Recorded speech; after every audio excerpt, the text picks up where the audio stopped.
Tere! Hakkame siis pihta meie järjekordse salvestusega ja tegemist on siis taskuhäälinguga tippude teejuht ja minu andmetel peaks olema juba 9. Ma loodan, et mu andmed ei peta. Ja selle eesmärgiks on siis tutvustada meie majandusteaduskonna silmapaistvaid vilistlasi ja tänasteks külalisteks on siis meil Andrus Kõre ja Meelis Luht. Ja mina olen majanduse modelleerimise lektor Helen Boltimäe ja üritan siis täna siin seda vestlust juhtida. Ja kõigepealt pisut siis meie tänaste külaliste taustast ja siin on nagu mõned nagu väljanupped, et see kindlasti ei ole lõplik ja ammendav list, aga võib-olla mõned nopped, mis ma siis tegin, et Andrus on siis lõpetanud majandusküberneetika eriala ja aastal 1992 avalike andmete järgi. Siis on töötanud väga erinevatel töökohtadel, näiteks siis Tartu Vangla ja Tartu Külmhoone direktorina, aktsiaselts Andmevara direktorina, Riigi kinnisvara aktsiaselts projekti direktorina ja hetkel siis Elva haigla juhataja. Ja Meelis on lõpetanud kaubanduse turunduse eriala aastal 1995, on töötanud Postimehes majandusajakirjanikuna, Bigbanki juhatuses, Eesti meedia juhatuses, kuulunud mitmete meediaorganisatsioonide nõukokku Eestis, Lätis ja Leedus. Aastatel 2017–2019 oli siis Meelis Tartu Ülikooli kantsler ja alates aastast 2022 Tartu linnavalitsuse rahandusosakonna juhataja. Vastab tõele. Väga tõele, kui midagi väga olulist ei ütlemata, siis pärast täiendage või jooksvalt siis tooge välja.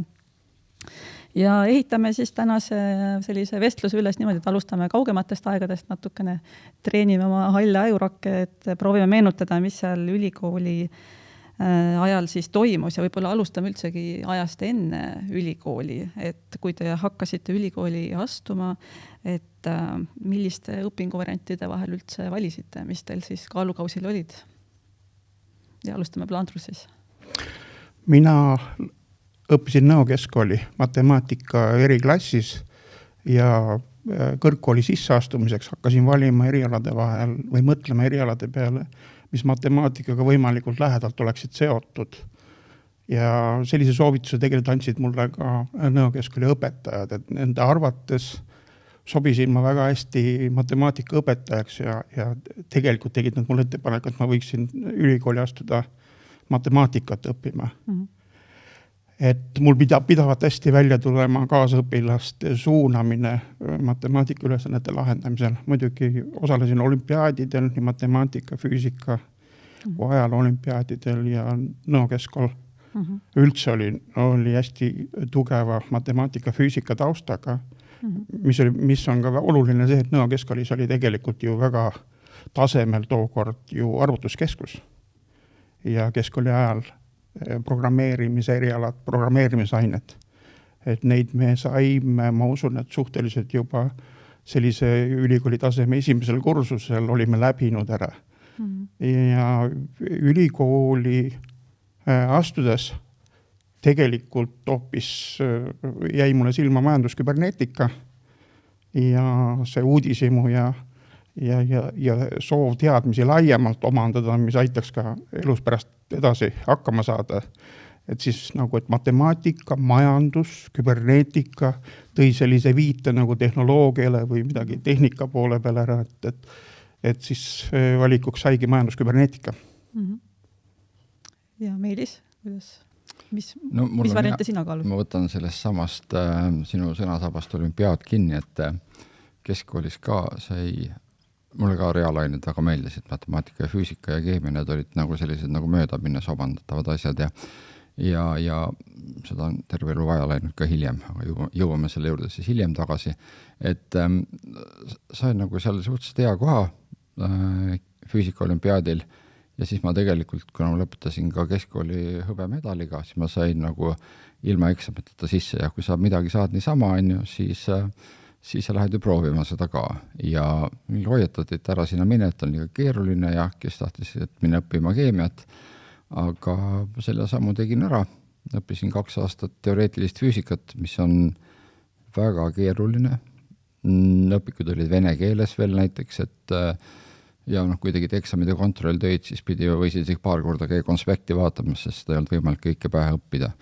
Aga ühel hetkel, kui siis mina olen siis see aastakäik, kes ei pidanud enam sinna Vene sõjaväkke minema, me jõulude ajal teadsime, et me läheme, siis tuli see mingi Vene kindral, ütles, et enam me pea minema.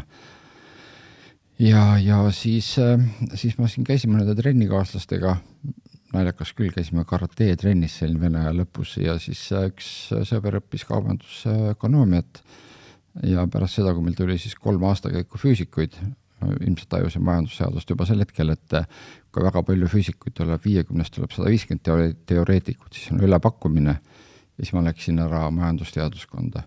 Üle minna ei saanud sellepärast, et väga paljud läksidki, õppisid alguses esimese aasta näiteks keemiat, et eesmärgiga minna üle majandusse, siis pidin alustama otsast peale.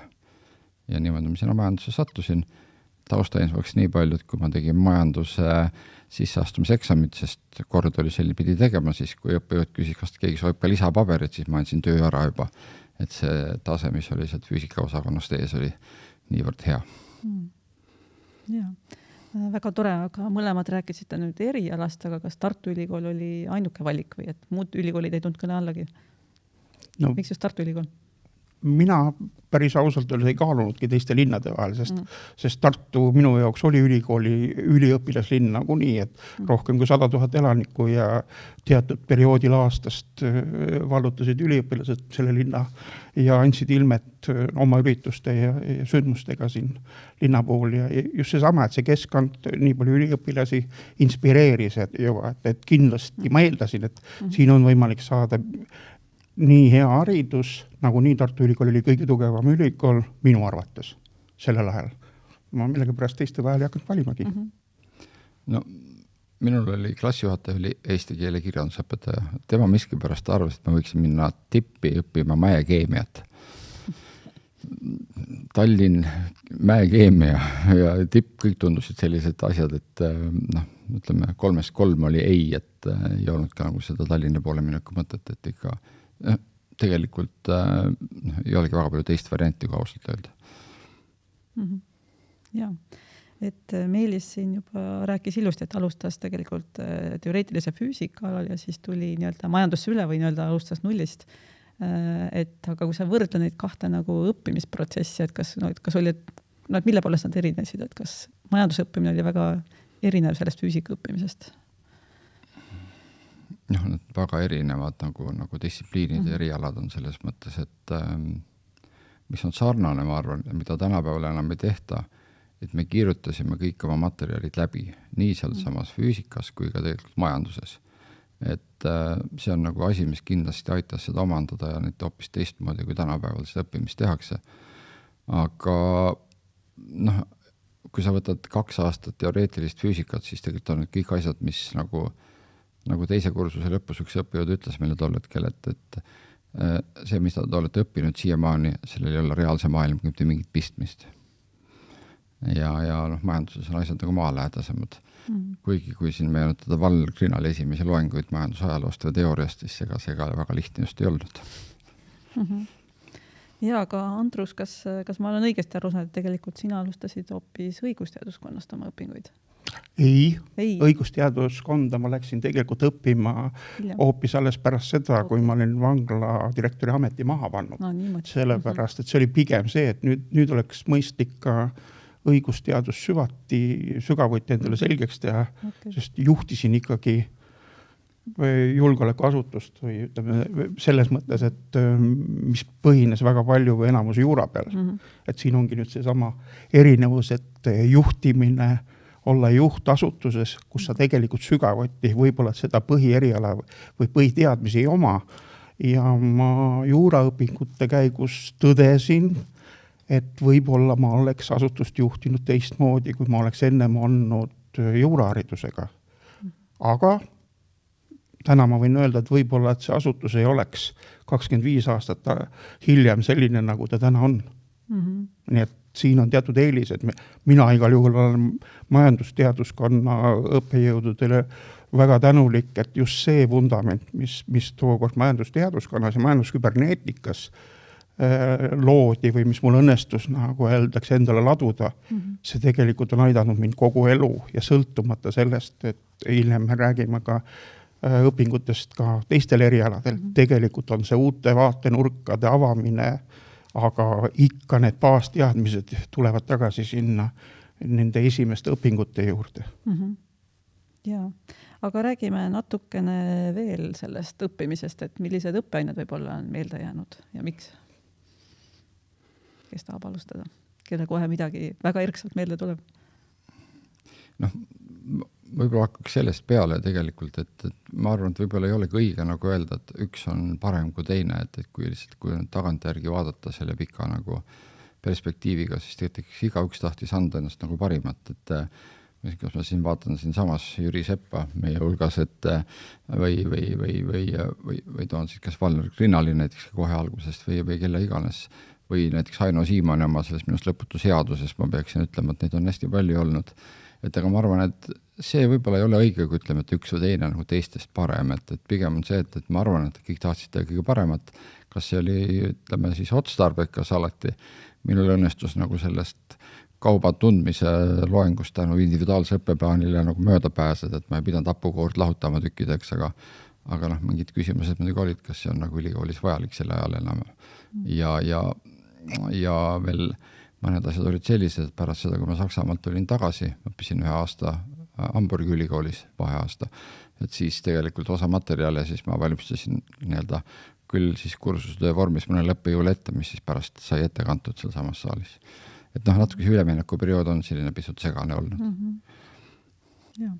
Ma ühinen Meelisega, et tegelikult niimoodi eraldi välja tuua, võib-olla et oleks et tegelikult kõik nad olid vajalikud selles ajas ja kõik nad aitasid edaspidi nagu ka elus hakkama saamisele kaasa, aga ühe aine ma tooksin välja, sest ühe ainega mul ikkagi komistasin natukene rohkem kui teistega ja selleks on tõenäosusteooria ja statistika siis Kersti Meiesaare aine, sest tema oli veendunud nii palju, kui ma mäletan, et ma olen võimeline rohkemaks ja ta lihtsalt ei lasknud mind esimene kord eksamist läbi ära ja ma pidin järeleksamit tegema.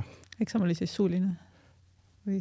Ma isegi jah, et kas igal juhul tuli seda järgi teha ja see oli väga põhjalik ettevalmistus, nii et tema, aga teised ained on kõik märkimist väärt tegelikult, on see ainisotamme ained või jällegi Nõo keskkoolist tulles oli lihtne nendesse sisse minna, nendesse ainetesse. Et nagu need baasteadmised tegelikult tulid tookord Nõos, nii matemaatika kui ka programmeerimise, süsteemi programmeerimise, need algteadmised tegelikult olid Nõost kaasas mul juba. Tahtsin korraks täiendada, et sinu mõttest võtsin ka, laenasin juba pool mõtet juurde, et tegelikult need asjad on meelde jäänud, kus tegelikult õppejõud nägid, ütleme siis, vaatan sinna poole läbi seda, et sinu võimed on suuremad. Ja ma siin Jüri Seppa juba mainisin hea sõnaga Maa ja Vadi ja kes vaat ei pannud mulle 5, panid mulle 4, sest ta ütles, et ei ole ikka päris õige, sest ma teadsin, õppimine ei olnud kunagi minu jaoks liiga raske, et ma olen suhteliselt kergelt tulnud läbi oma õppeajast ja asjad on hästi külge jäänud.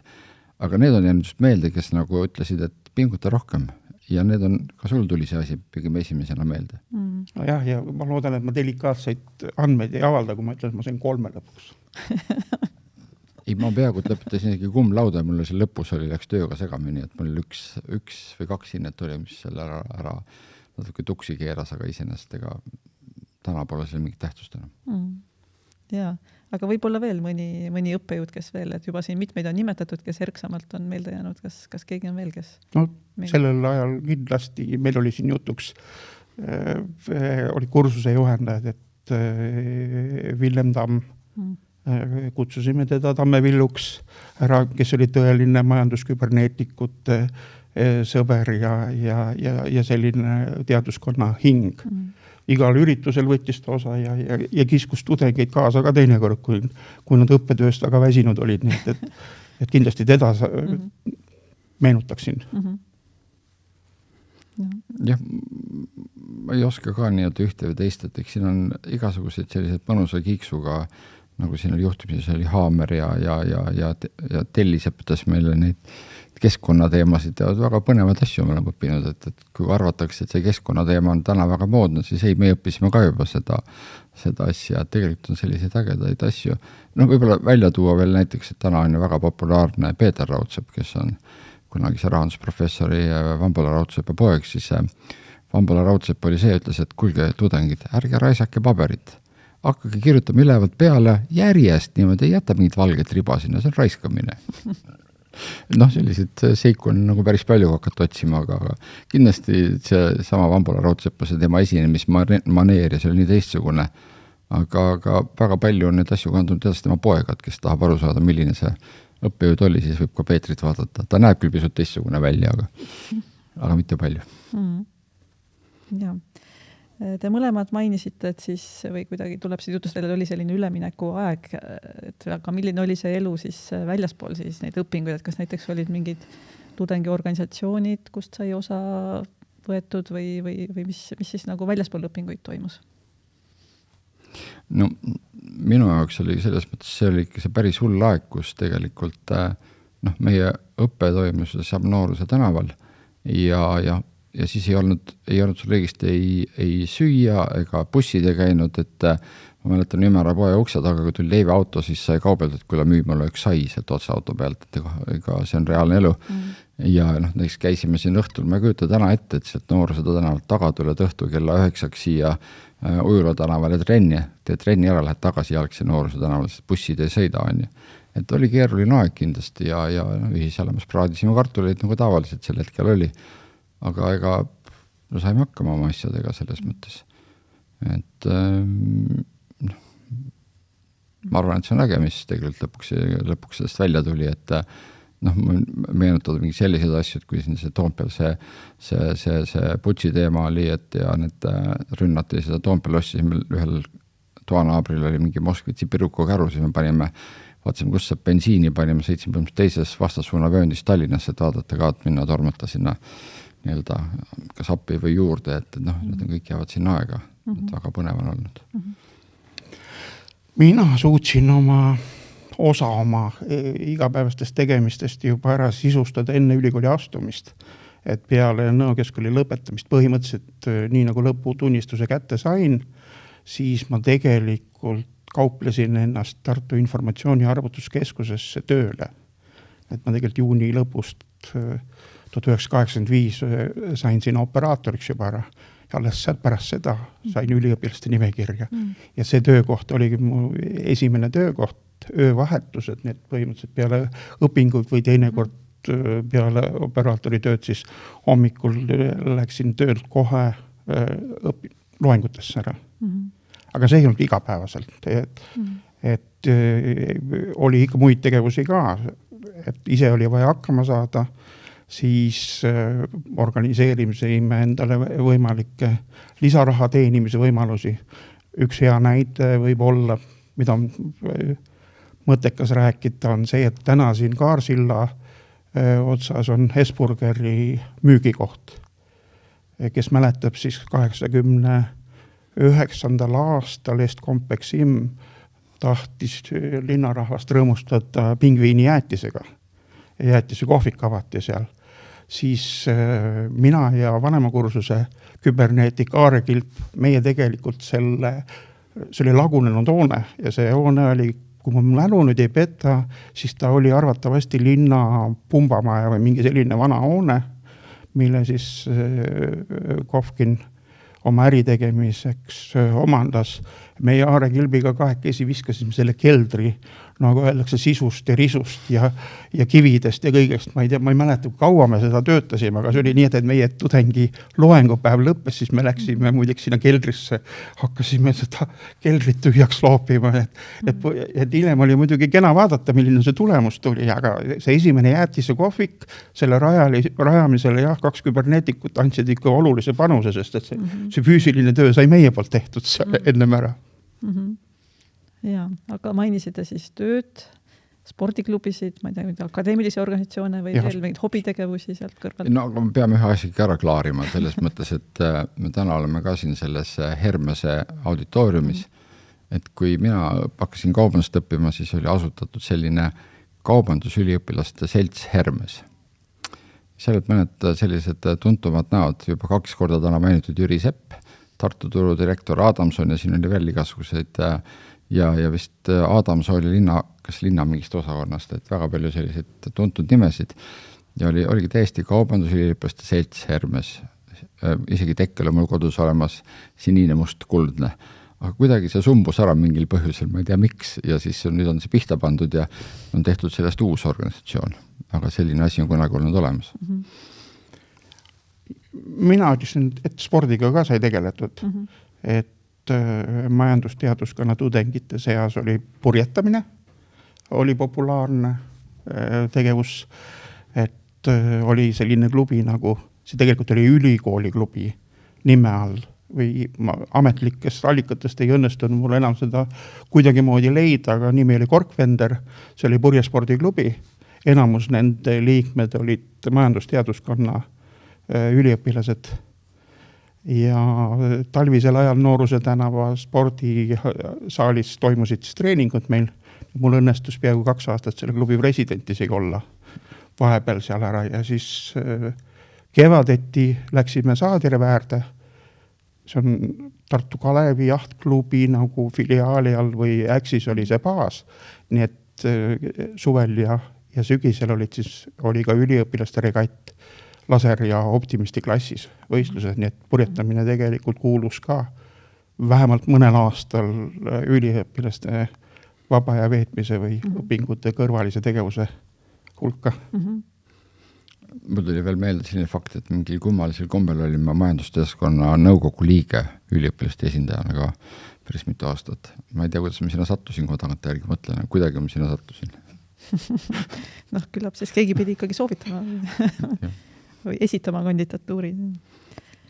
Aga kuidas üldse need kursusekaaslased olid? Kui suured teil kursused olid ja kas see läbikäimine nendega on siiamaani või kuidas kontakti hoiate ja koos käite? Meil oli päris suur, meil oli 4 gruppi, igas oli vist üle 20 ja eks need moodustasid samad oma gruppide ümber, need läbikäimised ja sõpruskonnad, aga tegelikult ikkagi suhteliselt vähe. Et see sama, kui me läheme siin esimesse podcastidega, et Margus Rink, kes oli kõhikas mu toanaaber näiteks, et mõnedega ma nagu siin suhtlen, aga tegelikult ikkagi on neid kokkupuuteid väga väheks jäänud, kui väga ausalt öelda siin. Isegi kui siin kevadeti meil sama Delta majanduskonverents, siis tegelikult ma näen seal võib-olla 1-2 sellist oma kursuselt, et mingil põhjusel on need ikkagi nagu, need läinud nagu laiali, need sõpruskonnad. Et kui ma veel korraks tagasi lähen, et kui ajaloost rääkida, siis kui ma läksin füüsikat õppima, siis me just enne rääkisime siin Jutasikuga, et mindi kolhoosi, siis tänane Saue vallavanem Andres Laisk, temaga olen vist peaaegu 6 aega koos tõstud lambalaudas lambasõnnikut, et see on meid pikaks ajaks kokku liitnud, kui ma näen, siis ma alati on mida meenutada. Et see on individuaalne. Minul on selles mõttes vedanud, et parimad sõbrad on kursusekaaslased, Art Soonets ja Sulev Poll, kellega me perekonniti oleme lapsed koos üles kasvatanud ja nad on ka meie laste ristivanemateks ära. Et selles mõttes meie läbisaamine on tänase päevani ja tihe läbisaamine. Suleviga käin vabal ajal vahete vahel. Tema muidugi veedab enamus aegu vaba aega vetel ja püüab kala. Mina käin siis vahete vahel, kui aega leian, et ma käin ka tänase hobina siis kala püüdmas. Aga teised kursusekaaslased? Kokkusaam on olnud, aga siin see jääb juba mõne aasta taha, et kui viimane kokkusaamine oli, et sellist väga aktiivset kontakti ei ole, aga kursusekaaslaste, ütleme sellises listid või kontaktid on tegelikult ikkagi olemas. Kui vaja, ikka saab ühendustada. No ma isegi tegin kui see suur viliste kokkutulek olin, tegin selle meie grupi või meie kursuse, selle Facebooki grupi, aga ikkagi väga nagu üldiselt oli leiga see reaktsioon selle peale, kui väga aus olla. Jah. Siin täna juba on natukene räägitud, aga räägime võib-olla veel natuke lähemalt, et minu arust ma nägin teie mõlema puhul, et olete käinud välismaal ennast täiendamas ka ja vist oli kas ülikooli ajal või kohe selle järgselt, et ja kuna oli selline ülemineku periood, et mis nüüd see välismaal õppimine siis oli teistmoodi võrreldes Tartuga ja mis see juurde andis või teistmoodi andis? Ja kus te üldse õppisite ka? Mina kandideerisin TAD kaudu Saksamaal õppima ja õnnestus konkurss läbida positiivselt ja sain siis stipendiumi, aastase stipendiumi Lääne-Saksamaal Eichstätti katoliku ülikooli Ingolstadti majandusteaduskonda.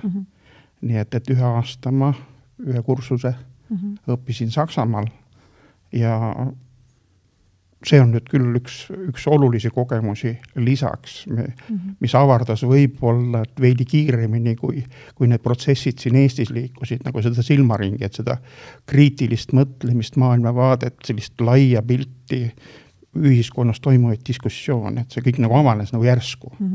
Et meil siin ka muidugi juba sellel ajal, sest see oli aastal 90.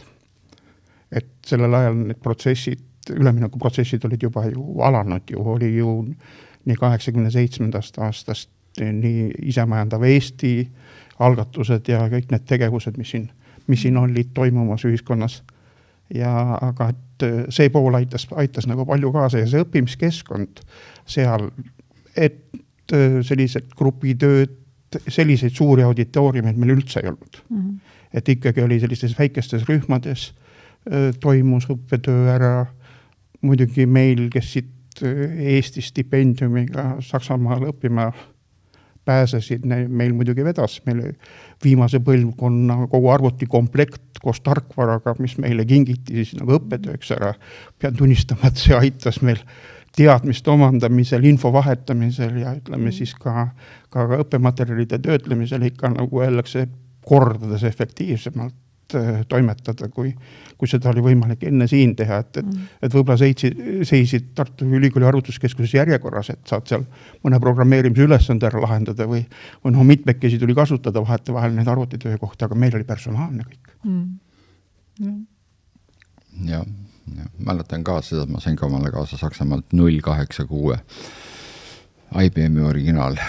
Et mina õppisin Hamburgi ülikoolis samuti ühe nagu aasta ja tegin ühe praktika veel juurde.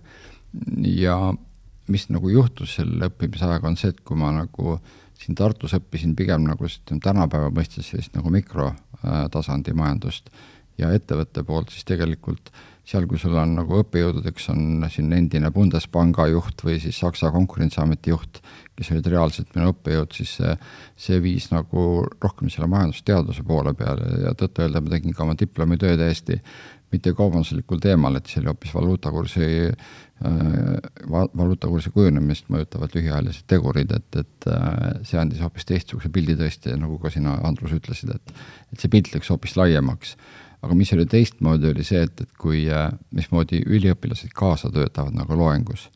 Et selles mõttes, ma arvan, see ei ole muutunud. Kui me vaatame tänapäevast Eesti auditooriumis, siis reeglina ikkagi inimesed istuvad nüüd küsi, et ära jumala eest, et mina küll ei küsi, et vaid pigem tooli alla, kui hakkad rääkima. Aga siis seal kohe, et see oli see võib-olla kõige suurem muutus, mis ülikoolist endast vastu vaatas.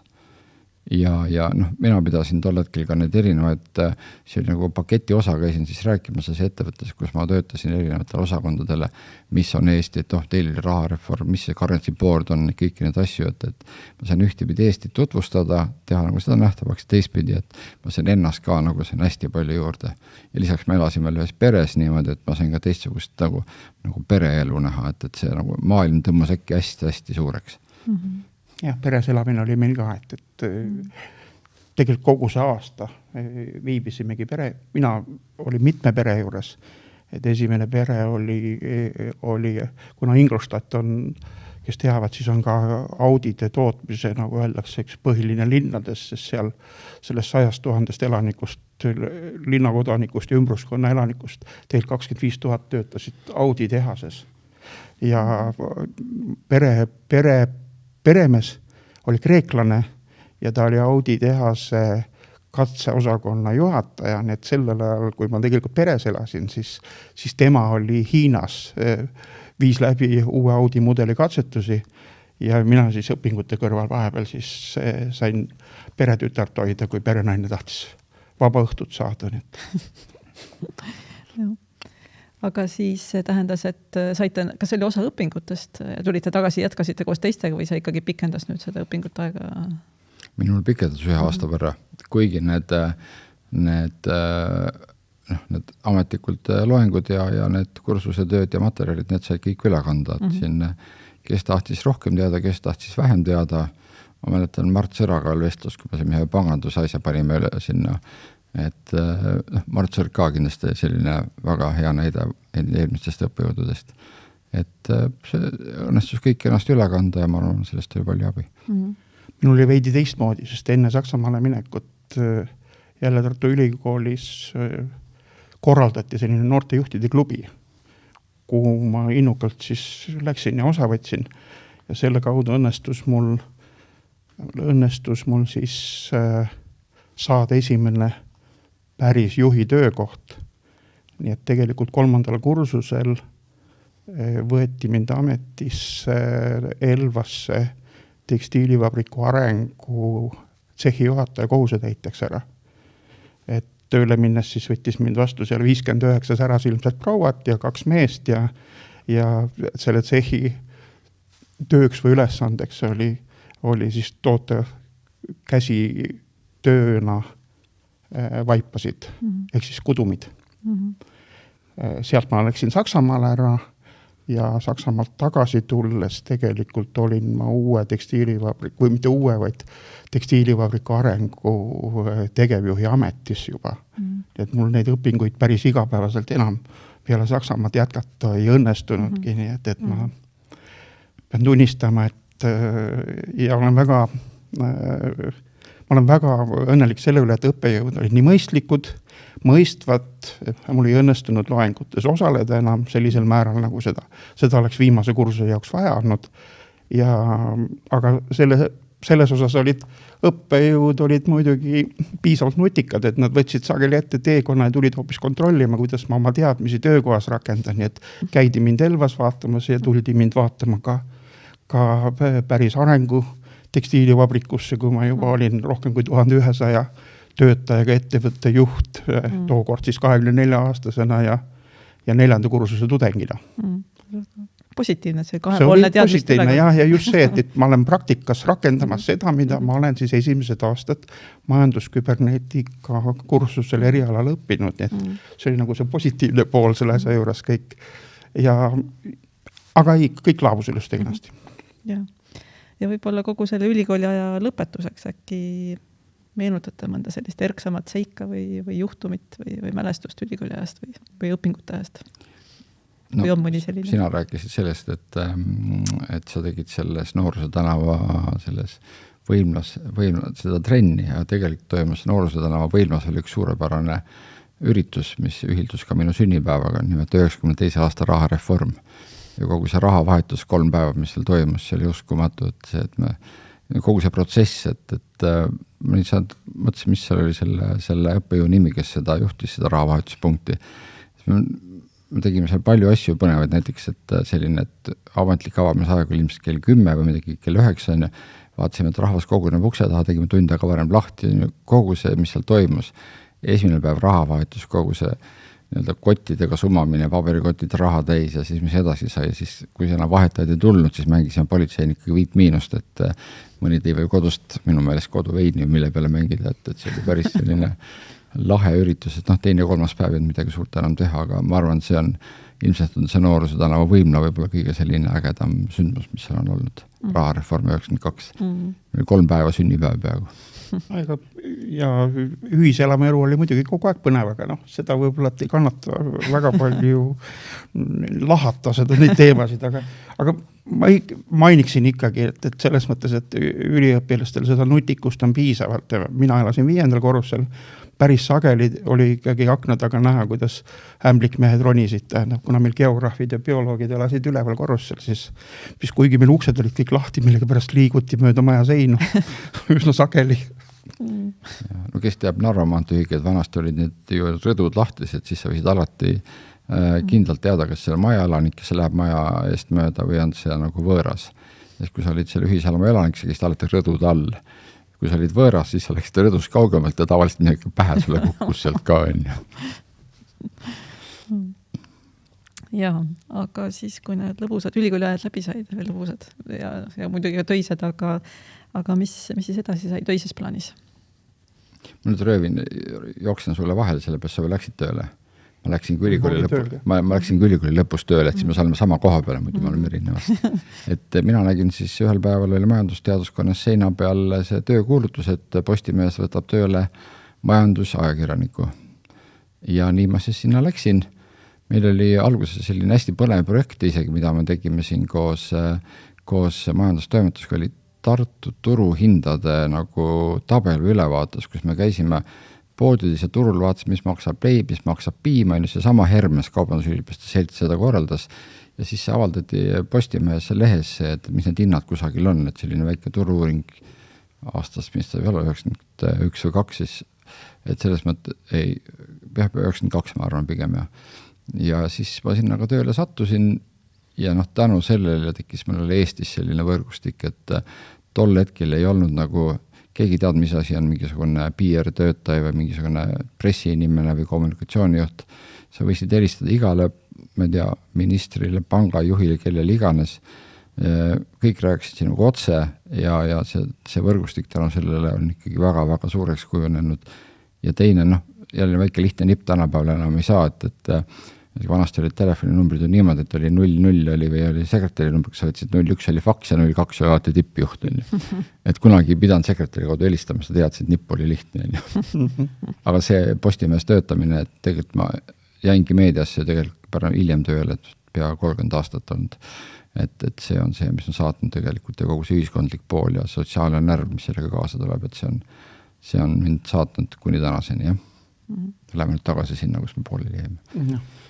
Võib-olla see vaheseik veel, et nüüd selle suure 10 osakonnaga tekstiilivabriku juurde, et minu esimene tööpäev ühtis augustiputsipäevaga, et selles mõttes nii, et esimese päeva kogemus pidi kohe paika panema, et kas sa juhina saad hakkama või ei saa, sellepärast, et päev algas mitte sellega, et hakkad ettevõttega tutvuma, vaid tegelikult tuli kriisikoosolekutele minna, kui Olari Taal siis linnavalitsuse eesotsas kutsus kõik suuremate ettevõtete juhid kokku ära ja arvestades seda, et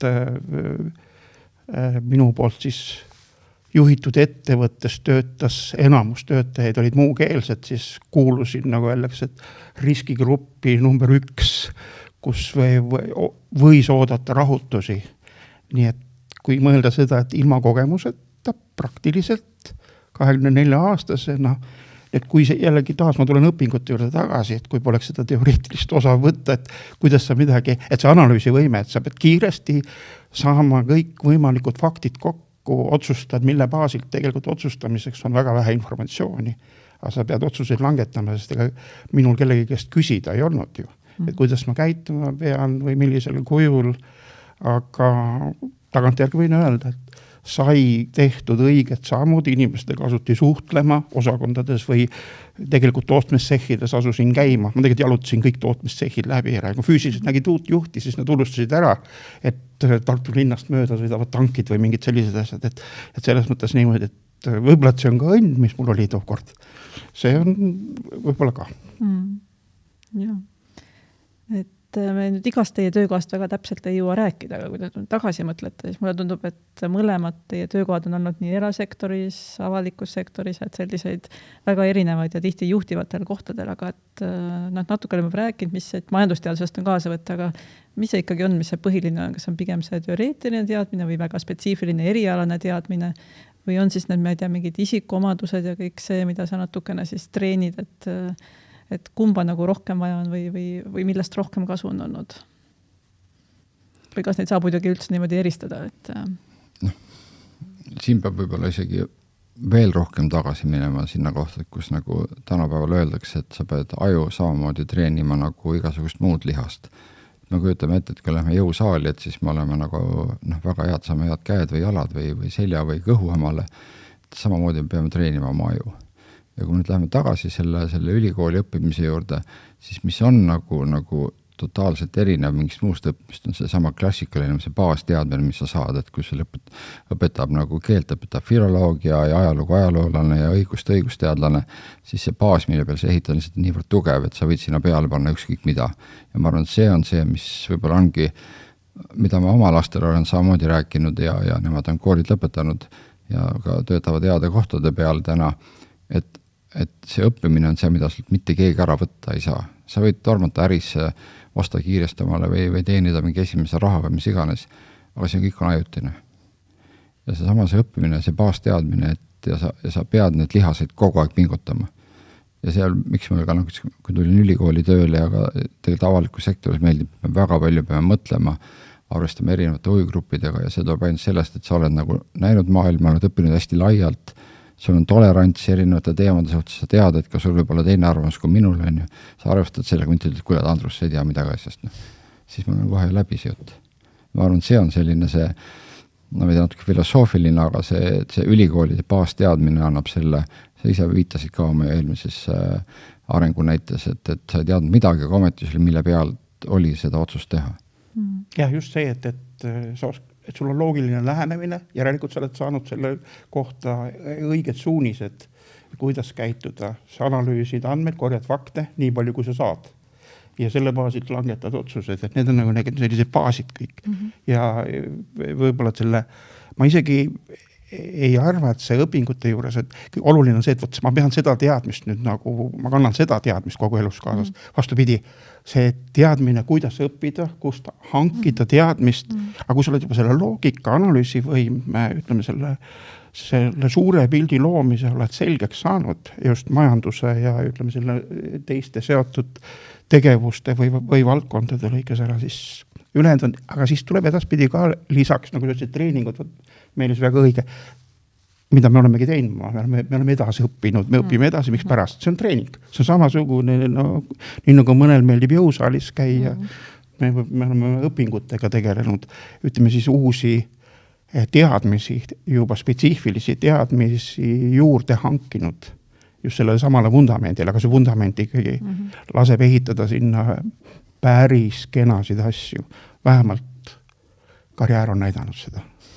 Ma võin siis jagada nagu teist näidet veel, et kui ma poeg lõpetas gümnaasiumi, siis oli ka teemat, mida minna edasi õppima, ja siis me arutlesime pikalt, ütles ka, et tal ei ole nagu mingit kindlat huvi või soovi, ja siis me lõpus jõudsime ka selle majanduse ja rahanduse peale, et on lõppenud küll Ameerikas, Louisianas, Baton Rouge'is ülikooli, aga on ka nagu rahanduse poole haridusega, täna on ühes suures pangas osakonna juhataja, tegelikult väga noorena, umbes sama karjäär nagu sinul noores pärast, et tegelikult, et see annab ikkagi head võimalused selline, kui sul on nagu hea baas all ja majanduse suur pilti juures.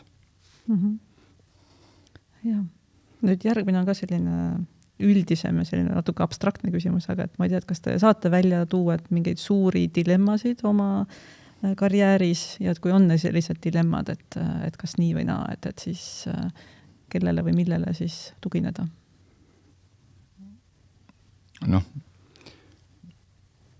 Mul on 2 väga keerulist või sellist suurt nagu pööret. Üks on siis see, mis järgnes, sai alguse sellest, et norralased otsustasid nagu selle Eesti meedia, tol hetkel siis Postimees Kanal 2 raadiot ja Läti ja Leedu veel meediad juurde ära müüa ja siis õnnestus meil see koos siis Margus Linnamäega see asi välja osta ja mingil hetkel ikkagi ta võtab selle siis ettevõtte üle ja vahetas kõik juhid välja ja siis juhtus niimoodi tegelikult, et põhimõtteliselt nädal aega pärast seda, kui ma sealt töölt ära, siis tulin, ma arvasin, et mu elu on tehtud, mul oli piisavalt nagu tagatisi juba sel hetkel, siis su telefon on nagu vait. Sul ei ole ühtegi nagu tuttavat, sest see on väga kummaline tunne, et sa elad nagu seda tööelu, kõik su sõbrad, lapsed, sõprade lapsed, kõik on omavahel seotud ja siis see saab otsa. Siis on tõesti väga keeruline ja siis, mis ma tegingi päris sellise korraliku kannapöörde, õppisin ka need uusi asju juurde, sama see coachi pool, mis ma täna olen siin teinud, mis on väga huvitav, väga põnev inimestega töö, et ikkagi ennast üles leida ja seesama selle coach'i või selle hariduse juures ongi oluline see, et sa pead kõigepealt ütlema, kes sa ise oled. Ja läbi selle õppimise saad defineerida ennast ümber ja ütled, et sa oled ikkagi normaalne inimene, sa ei ole surnud. Siis sa leiad ennast tagasi üles ja kui sa leiad ennast üles, siis saad ka teistele tagasi anda. Et see on selline võib-olla koht, mida iga inimene peaks teadma, et mis ta ise nagu väärt on, et nagu üks mu hea sõber ütles tol hetkel, et kuule, et sa istud kodus siin, et see on nagu talendi raiskamine. Ja see andis ka hea tõuke, et sõbrad aitavad ja seesama, et ise ennast ikkagi kas siis õpid midagi juurde või loed või arendad mis iganes moodi. Et see on see ja teine oli siis see, kus tegelikult selleks Tartu Ülikooli näide tuuas, et kui Volli Kalm kuulutas välja siis kantsleri konkursi ja ma võitsin selle konkursi ja olla siis pool aasta nüüd koos töötanud ja meil oli päris palju huvitavaid plaane ja muutusi, mida siis teha. Ja siis tuli siis jõulu hommikul kõne, et Volli on surnud. Ja siis oli nagu teist korda suhteliselt lühikese perioodiga oli jälle karjäär pea peale pööratud. Et need on sellised väga kõvad nagu minu enda jaoks väga tugevad sellised paugud olnud. Ja kuidas sellest üle saab, ongi see, et perekond on mind kindlasti aidanud väga palju, aga see töö iseendaga, et sa ei anna nagu alla, et sa ikkagi käega on hästi lihtne lüüa, et sa seda ei tee mitte. Et lihtsalt, miks ma ühe asja pean ära klaarima veel, et see, et miks ma läksin ülikooli, oli see, et kui ma sealt meediast tulin välja, siis tänaseks kusagil 1,6–1,7 miljardit väärt olev Baltic Classifieds, mis on Londonis noteeritud, on 10 aastaga enam vähem minu poolt kokku pandud äri. Mul oli 5-aastane konkurentsikeeld oli Baltikumis, see oma seriaal, siis ma läksin avaliku sektori. Võib-olla, et Meelis, ma võtan ka selle analoogia põhjal, et olukord, kus nagu sa midagi suurt ei tee, aga samal ajal tahaksid. Ja Tartu Vangla juhiks sattumine on just, ütleme, selliseid valikuid. Et kui ma seda konkurssi, mis oli juba 3. konkurss, et siin arvatavasti keegi ei soovinud selle juhi koha peal astuda, siis millegipärast nii perega kui sõpradega suheldes, ütleme, nendega nõu pidades, et kas võiksin kandideerida, osaleda konkursil. Ma seda tegin.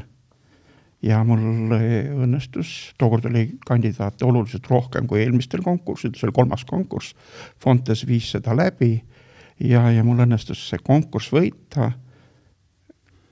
Ma pidin asuma ametikohal, millest ma ei teadnud üldse mitte midagi. Ehk siis, kui justiitsminister minuga välja valitud kandidaadiga kohtus, siis Märt Rask ütles, et sina mees muideks ei tea sellest erialast absoluutselt mitte midagi, aga see on väga hea. Mul on sulle spetsiaalne ülesanne lammuta see süsteem totaalselt ära ja ehita ülesse nullist uus. Ehk siis sa ei tohi kasutada endisi kolleege, ehk siis töötajavat kolleege, vaid pead tegema nullist. Aga kujutame nüüd ette, et lähed üles ehitama nullist süsteemi, millest sa ei tea tegelikult sisuliselt mitte midagi. Ehk siis taas ma võin öelda, et täna te näete, et see on alates 2001. aastast seisab ja ei ole Tartu linnale ei riske kaasa toonud, ei ole sealt ühtegi põgenemist toimunud ja isegi suur hulk kolleege on värvatud tegelikult nagu minu kaasabil või koolitada, tegelikult me õppisime koos, et ma värbasin põhimõtteliselt kogu kollektiivi uue, me õppisime koos erinevate tasemete ja kategooriate peal ja peale õpinguid asusime lühike praktika, muidugi tuli teha koha peal sellest, ma ei tohti nüüd ju vana süsteemi ühtegi töötajat viia ja asusime siis nagu ühel päeval reaalselt ülesandeid täitma. Jah, õiguslik baas, seadusandlik baas ja need olid aluseks ära, aga kõik reeglid ja neid tuli luua nullist ära. Nii et siin me jällegi võime öelda, kust me nagu selle teadmise või kust me selle vundamendi oleme saanud, mis aitas meil analüüsida need olukorda, luua kokku ja vaadata seda suurt pilti, et näha seda kauget eesmärki, kuhu välja jõuda. Ja kui 2001. aastal oli Kagu-Eesti messil olime, siis president Arnold Rüütel seisab Tartu Vangla maketi juures, mina olin vormis, ütleb, et mida te selle kompleksiga peale hakkate, kui Eestis varsti enam ühtegi vangi ei ole.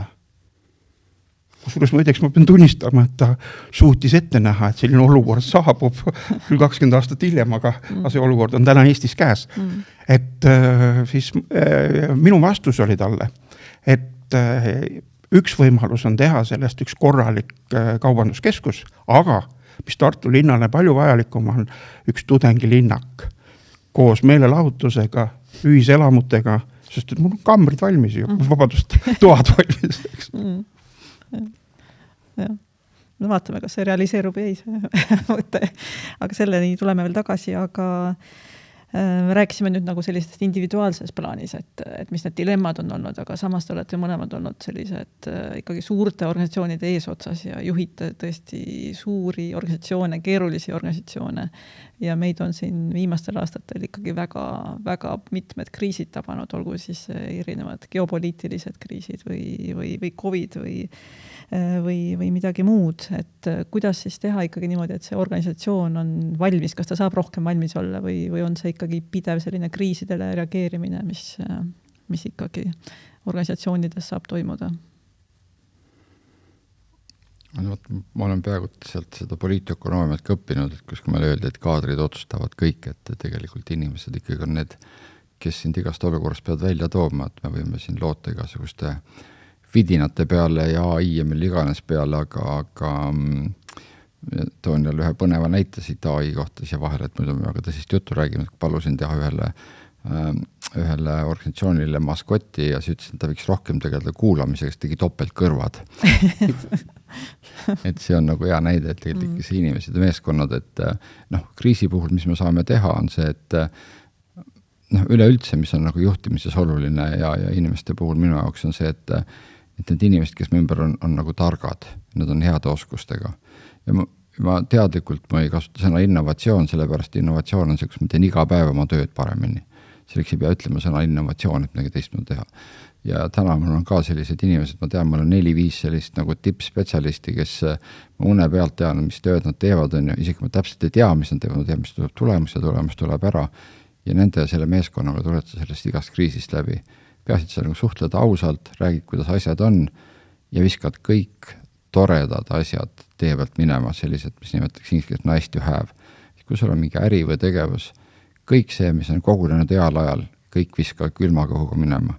Ja ainult see, miks sa oled olemas, et siin olen öelnud mitmele inimesele, kes töötab nendes organisatsioonis, et mis see nagu see põhiline asi, miks sa üldse eksisteerid?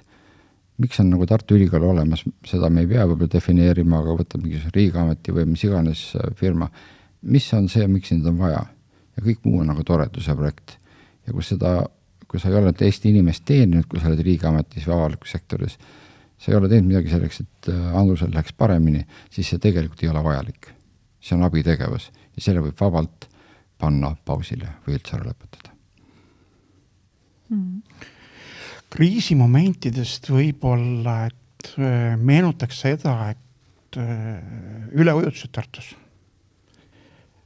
Et Tartu vangla on ehitatud kõrgusjoone peale 33,22 meetrit ja mida mina varem ei teadnud enne seda, kui 2005. aastal, nagu öeldakse, vihmasajud ei lakanud, siis ennustati, et see piir ületatakse. Ehk siis teisisõnu niimoodi, et Tartu vangla läheb vee alla. Ja tegelikult juhtuski olukord, kus piltlikult öeldes esimese korruse vangidel olid jalad märjad. Et me ei olnud kriisiks valmis. Ja me ei teadnud seda, me lootsime kogu aeg, et vihm läheb üle. Ja Emajõe poole pealt üleujutust meie objektini ei jõua. Meil ei olnud kaitserajatisi loodud, meil ei olnud ülepumplat loodud, mingit sellist.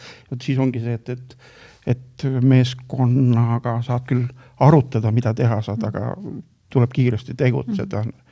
Et sellist olukorda kujutage nüüd ette, et 925 kinnipeetavat lastakse lahti sellepärast, et lihtsalt elamistingimused ei vasta enam nõuetele. Aga need pildid on muidugi ka ajakirjanduses olid, need tegelikult vangla meenutas Alcatrassi vanglat täiesti üksikul saare peal, sest kõik ümberringi oli vesi. Täielikult.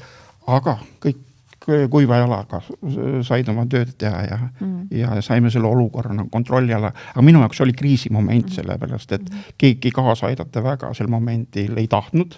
See oli just kui pildiga olles minu ja minu kolleegide mure. Katsuge lahendada.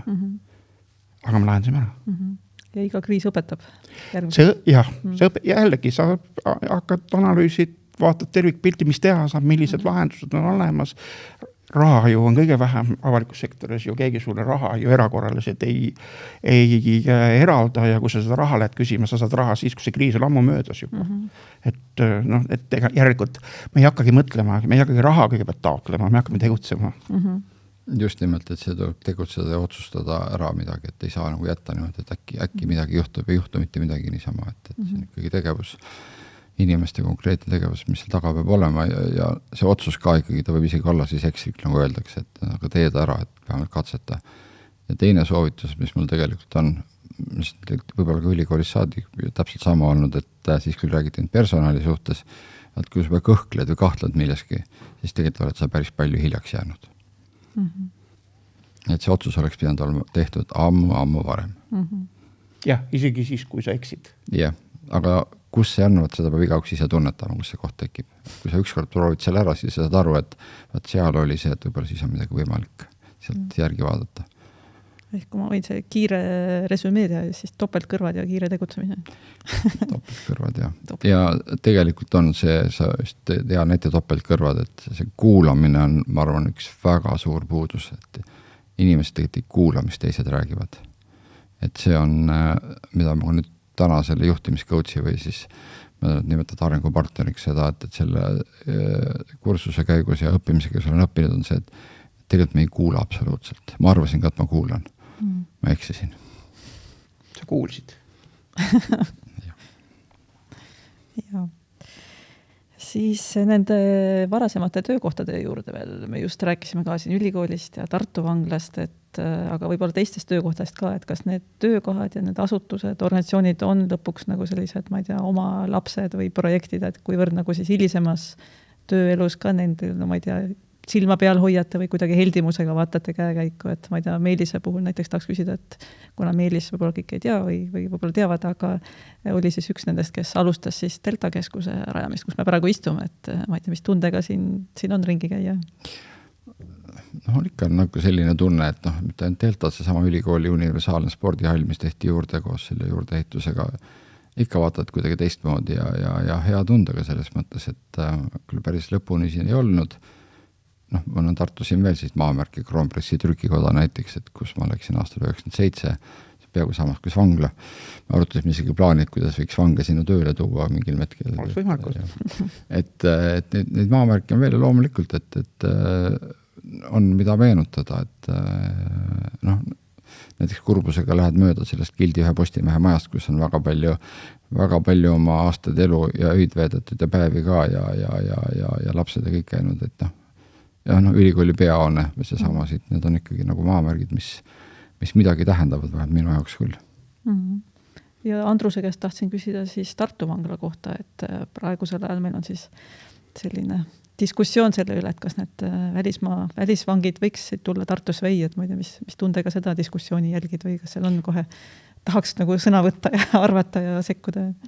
No ma ei ole nagu seda analüüsi või lõpuni nagu niimoodi seda teemat lahanud, aga seal on plusse ja miinuseid.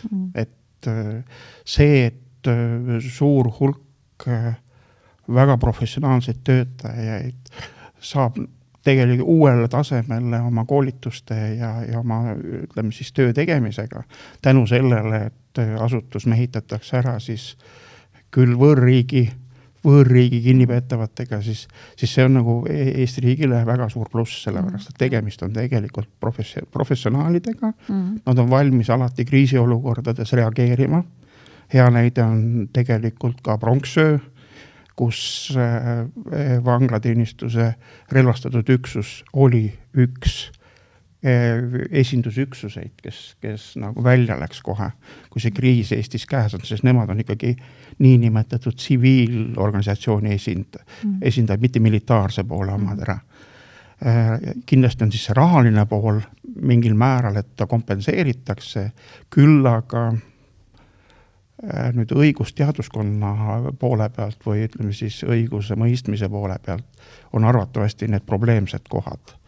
Et kuidas siis ikka need võimalikud kaebused, no me oleme väga palju kuulnud seda, et kinnipeetavate meelistegevus on tegelikult kaebuste kirjutamine ja üldse vangla juhtimise juures on oluline see, et kas sa pakud tegevust kinnipeetavale või kinnipeetav pakub tegevust sulle.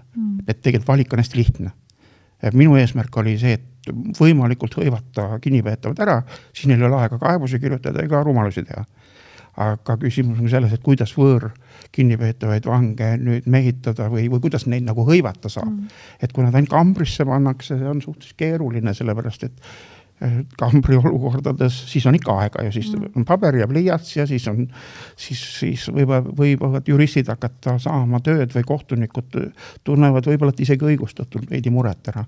Majanduslikus mõttes on asi positiivne, Eesti riigi julgeoleku mõttes tegelikult on asi positiivne, pole tänaseks põgenud ühtegi vangi, ei tooda sealt Rootsist ka ühtegi kinnipeetavat, kes oskaks kuhu suunas ronida, kuigi Tartu vanglast tõesti on põgenemiskatseid olnud, aga sealt põgeneda ei õnnestunud päris. Kuigi direktori kabineti katusel nad ootasid kella 3 hommikul ootasid 2 kinnipeetavat. Kaugemale ei jõudnud. aga need, jah, ma jälgin seda, ma vaatan seda ja ega ma muidu ei meenutanud president Rüütli ütlust, et mis saab siis. Ja ongi muutunud olukord. Kusjuures mina seda ei uskunud sel ajal. Ma olin veendunud, et see muutub sellepärast, et me tegime kõik selleks, et subkultuur lammutada, kriminaalset kooli, mis seal vanglakeskkonnas kuni aastani 2002 pakuti, et see viia miinimumini ja see õnnestus. Täna on tulemused käes selle koha pealt. Nii et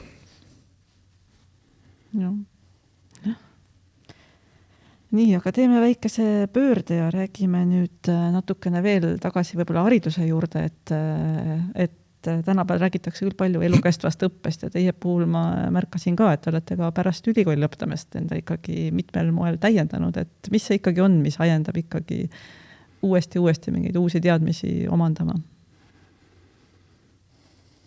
Teil oli ju ka väga mitmekesine haridus all, sealhulgas välismaalt, et siin tuua paralleeli natuke mingis mõttes see tuleb ilmselt kui minu varasemast võib-olla sellest tööst ja töökultuurist, et sellest Norra meediagrupi osana tegelikult me olime nagu maailma nagu innovatsiooni ettevõtte number 1, et siin erinevad Harvard Business Review'd ja kõik kirjutasid sellest, et mis see ime on, et kuidas see ikkagi see asi toimib, et ühtepidi on see tehnoloogia seda väga palju aidanud, et mina olen see, kes kui tuleb uus telefon või uus auto, või on täna elektriauto ka kohe ostetud, paljud sõbrad, ka sinu omad kahtlevad, miks seda tehakse. Et lihtsalt pead aega kaasas käima ja kui need asjad lähevad uuemaks, saab isegi juurde õppima, aga me räägime asjadest, aga siis koos sellega avastad ka teisi igasust muid tegevusi. Ja see on lihtsalt, see on nagu kuidagi vaimselt on see nauditav, on see õppimise protsess. Näiteks ma õppisin 2 aastat kodus hispaania keelt. Miks? Ma ei tea, lihtsalt õppisin. Ja väga põnev, ma arvan, et me saame hästi hakkama täna. Et see on osa sellest ajutreeningust võib-olla. Et võib-olla ongi, see läheb mugavaks ära siis nagu tahad, et vaata, kui sa teed ka füüsilist trenni iga päev, ma ei tee, ma ei saa, mul on põlv haige, et siis ühel hetkel tuleb, et tahaks uuesti minna välja, et siin on samamoodi, et tekib nagu mingi nälg, mingi puudus, et ma arvan, see on see. Ja kuidas sa saad nüüd ära kasutada igapäevases töös, et see coachiks õppimine EBS-is, ma tegin seal Ameerikas, kelle ACC eksami ära, kuradi raske eksam.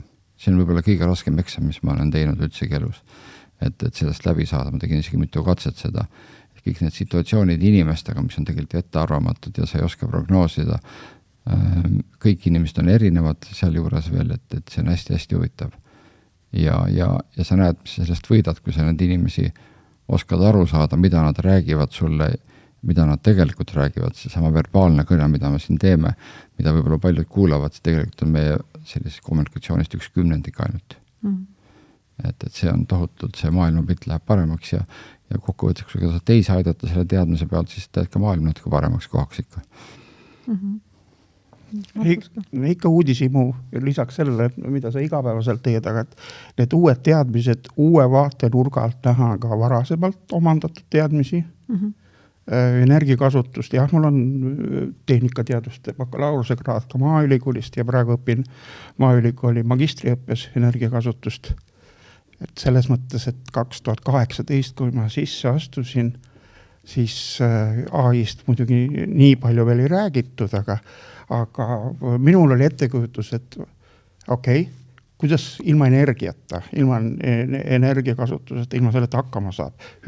Pange ükskõik mis asi tööle, kui te panete tööle mingisuguse süsteeme analüüsivaid, näiteks kas või infosüsteeme. Aga see on ju meeletu energia, mis kulub selle töös hoidmisse ja kõige selleks ära. No see on, selles mõttes on see sama, võtan kohe sõnast kinni, et see sama, mis tänapäeval räägitakse, et me oleme kõik väga energiateadlikud. Ja siis kui lähed üritusel kusagile, vaatad, mis teevad telefonid, pildid, filmid, see meeletu energia raiskavon, mis seal juures on, see on silmakirjalikkust on nii palju kogu selle asja taga, et väga palju selliseid nagu ideoloogilisi ja poliitilisi hoiakud on just nende moodsate asjade taga. Ja tegelikult seal, kui hakata mõtlema, et ma korraks lähen tagasi sinna Saksamaa lõppimise aega, kus kodus oli 17-aastane perepoeg, kes ütles, paneme need tuumajaamad kinni, see on halb, ma ütlesin, fine. Panem sul arvuti ka kinni, et ära siis enam vaata televiisorit. Et ei, ma niimoodi ei mõelnud seda. Aga just selle kaudu. Et, ja siis tulebki see, et mida sa valid või mida sa õppima lähed. Nüüd tuleb välja, et see ongi mind kõige rohkem aidanud, sest et ükskõik millised järgnevad ametikohad on olnud, juhikohad, siis ütleme nii, et mul on lihtne isegi spetsialisti tasemelt täna lisaks sellele, et juht oled, teha ka oma nagu veel see valdkonnatööd, sest ma nüüd energiakasutust, energiajuhtimist, tarka juhtimist, ma ju seda valdkonda juhin täna ise, ükskõik millises ettevõttes enam ei ole vahet ju. Lisaks üldistele juhtimistarkustele ja kogemusele. Teine on selline lihtne seesama ellujäämise või selline olevusvõitluse teema, et kui sa oled meeskonnas, sul on nooremad, kes on sinust targemad ja kiiremad, siis ma igapäevatööga enam ei konkureeri, siis nagu nad ütlevad, Meelis, sina oled kuskil teises kohas siin, ma ei tea, et sa oled kuskil aasta või 2 tulevikus oma mõtetega, et ma ei suuda igapäevatööga konkureerida, siis ma mõtlen need uusi asju välja. Ja päris hästi on välja tunda ausalt öeldes, et kui ma vaatan, mis on Tartu linnaski tehtud selle rahandussüsteemiga, ma ütlesin kohe algusest peale, et meie eesmärk on see, et me mitte ei tee siin mingit statistikaosakonda, vaid me tulemegi startup teile või me näedad, kui ägedalt saab teha nagu linna rahasid juhtida ja seda asja nagu ka tehnoloogiliselt ära kasutada, mis täna võimalik on. Ja see on, ma arvan, et üks ägedamad asju, mis me oleme teinud, et ka avalikus sektoris, kui ma täna vaatan, et kui me hakkame veebruarikuus tegema eelarvet ja meil on sügiseks juba kõik valmis, kui teised hakkavad mõtlema, et teeme eelarvet, siis see sama, et sa oskad nagu mõelda tänasest kusagile tulevikku. See on nagu see väljakutse, et kui sa oled nagu samal tasemel teistega, siis ma jään nagu lihtsalt noorematele alla. Pean kuidagi muid moodi pildil ennast saama. Need on väga filosoofiliseks. Läks jah. Aga proovi nüüd veel seda filosoofilist suunda jätkata, et kui praegu näiteks oletame, et ma ei tea, aeg on nii, nagu ta praegu on meil ja te peaksite, olete uuesti esimeses nooruses ja valima selle esimese eriala, et kas jääks ikkagi majandus või mida praegu võiks valida? Ma arvan, et ma olen ikkagi ajakirjandus ja meediaprofessionaal. Et ma arvan, ma valiksin midagi sellist, sest tegelikult sa mõjutad väga palju ühiskondlikke protsesse.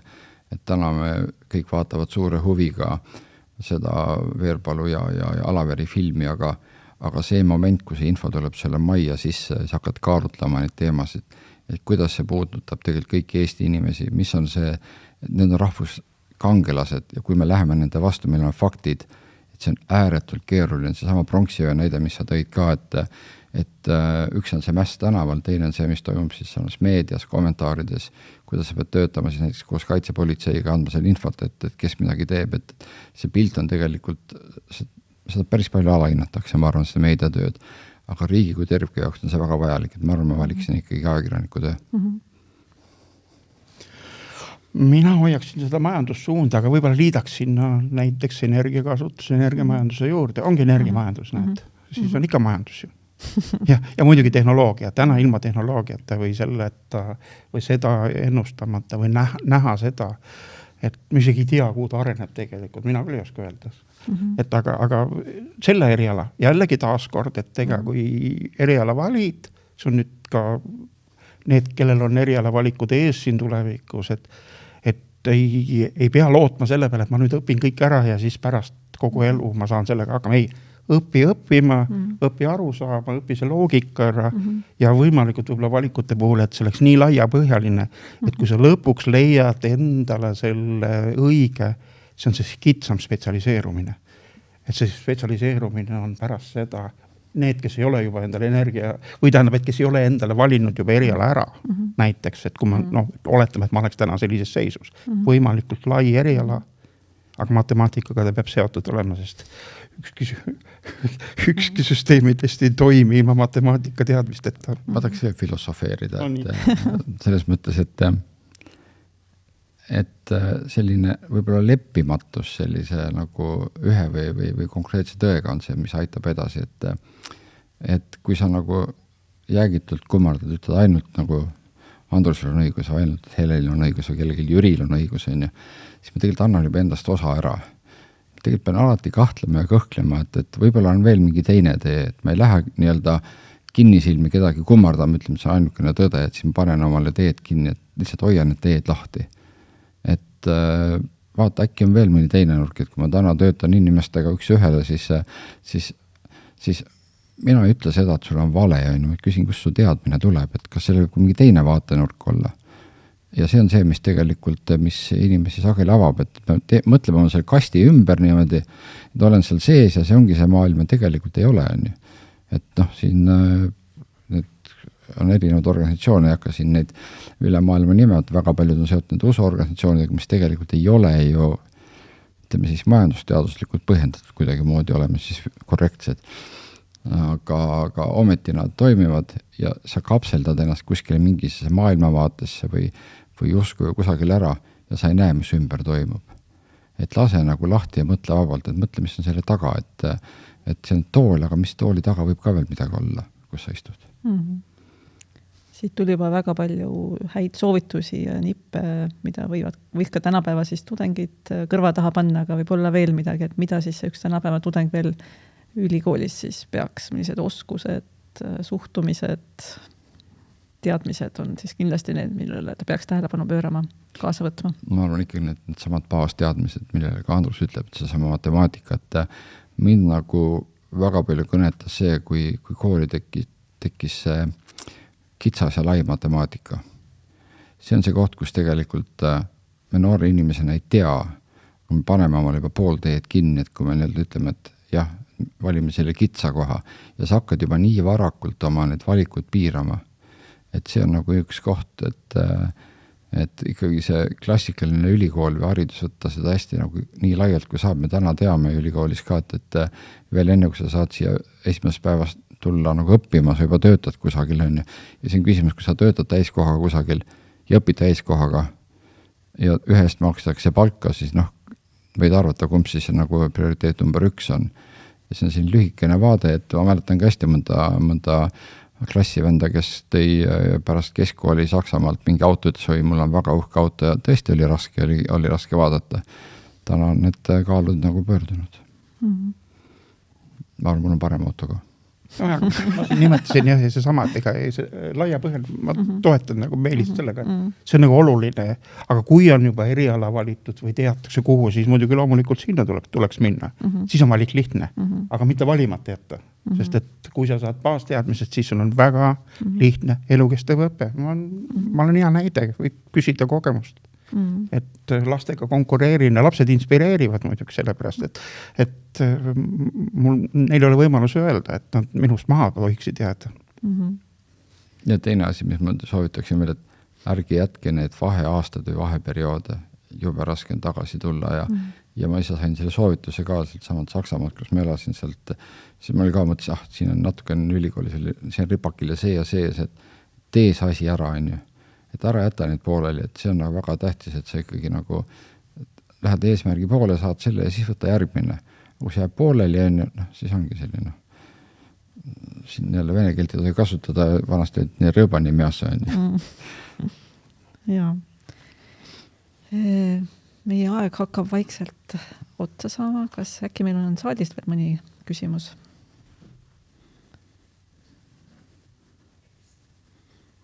Me oleme kõik ära nagu väsitanud. Kõik on ära väsitatud. Ja. Millal te tunnete, et nüüd on õige hetk praegusest kohast edasi liikuda järgmine? Et mõnes tööalaselt või karjäärialaselt üldse? Kui mõeldes näiteks noortele oleks? Minul ükskord läks tervisega asi käest ära. Näiteks konkreetne, tegelikult ma ise ei olegi tahtnud nagu väga neid muutusi teha, pigem ikkagi need välis. Kui sa teed seda asja, ütleme niimoodi, et peab olema veel, isegi meil on majandusteaduskonnas räägime, et rahast peab olema veel midagi peale raha või see hing peab seal tööl või asjal sees olema. Ja kui see hing läheb välja, siis seda enam rahaga nagu see kompenseeri. Sa saad sellest aru, et see, kui sa tuled tööle nii-öelda selleks, et tööl käia, ja see ei paku see lõbu, et mul täna üks minu asetäitjatest ütles niimoodi, et ta tuleb tööle hea tujuga. Et teised küsivad, kuidas see võimalik on, et mis sul viga on? Ma ütlen, ma tulengi hea tujuga tööle, kõik on väga fine. Ja kuni see energia on sul üleval, sa saad aru, et sa oled õiges kohas. Kui sa mõtled, kurat, taha sinna täna minna, jälle see ülemus tahab midagi saada. Ja see Andrus ka kiusab kogu aeg mind ja Helen saadab küsimusi veel rumalaid. Siis tegelikult on juba, nagu ma ütlesin, kui kõhklus on, siis on juba hilja. Ja võib-olla siis, kui veel soovitusi anname, ma tean, soovitusi ei tohi anda, et juba meie ei saa hakkama ühe haridusega. Et tegelikult on lootused ette kujutada, et õpid ühe eriala selgeks ja töötada sellel alal terve elu, et ma arvan, et karjääripöörded tuleb eriti noorematel kindlasti elus väga-väga palju ja olge selleks valmis. Ma olen Meelisega täiesti nõus selle koha pealt, et kui sul ikka sära silmas enam ei ole, eriti kui sa oled juhtival kohal vastutad või peaksid olema teistele eeskujuks vedaja tegelikult liidri rollis ära, siis ei ole mõtet pikalt enam mõelda selle peale, et mis sa teed. Ega see kehtib teiste töökohtade puhul samuti, aga tõesti need valikud on keerulisemad, võib-olla, et juhid kannatavad ka pause sellele tervist säästa hoida, mida sageli tehakse, ongi see, et oma tervise arvelt tegelikult see, või siis ma ei tea, raha pärast nüüd küll ei peaks tervist rikkuma hakkama sellest, et tervist pärast tagasi ei osta. Võib-olla kõik muu on ostetav, aga tervis ei ole ostetav. Kui meil korraks aega, ma vastaksin ühe sellise nagu sellest coachingu võitmest sulle, et sageli need kolmepoolsed nagu sellised läbirääkimised, kus nagu kas ettevõte vajab kellegile töötajale siis seda nii-öelda coachi või abilist. Ja siis on see sageli dilemmat, mis on kõige hullem asi, mis võib selle asja käigus juhtuda, on see, et see töötaja läheb ära. Sest ma töötan temaga, ta leiab ennast ülesse ja ta saab aru, et on vales kohas. Ja see on kõige suurem risk selle tööandjale, kes siis palkab mind kui coachi, et oma töötajad aidata. Aga tegelikult on puhas võit selle tööandja jaoks, sest tegelikult ka tema saab siis aru, et see ei olnud enam töötaja, ei olnud 100% pühendanud sellele tööle. Et see avab seda inimese nagu seda minapilti nii palju, et saab aru, et peab mujale minema ja sa saad leida uue töötaja, kes on nagu siis pühendunud ja teeb asja nagu hästi või loodetavasti siis parem nagu eelmine. Et see äraminek, mis võib tulla läbi, selle võib hoopis olla võit. Et see on nagu topeltsalto. Aga see on targale juhile? Sinuga rääkides ma eeldan, et see on nagu eelduseks. Aitäh, ma arvan, et selle koha pealt on siin sobilik ka lõpetada ja suur aitäh teile mõlemale tulemast ja järgmiste salvestusteni siis. Aitäh kutsumast. Aitäh kutsumast. Aitäh.